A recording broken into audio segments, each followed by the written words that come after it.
Do you know the Quran clearly mentions 5 things that are absolutely haram for every Muslim? Let's see what they are.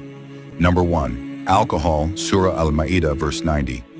Intoxicants and gambling are abominations from Shaitan's work, so avoid them. Number 2. Pork, Surah Al-Baqarah, verse 173. He has forbidden you dead meat, blood, and the flesh of swine. Number 3. Interest, Surah Al-Baqarah, verse 275. Allah has permitted trade and forbidden interest. Number 4. Gambling, Surah Al-Ma'idah, verse 90. Avoid intoxicants and gambling so you may succeed.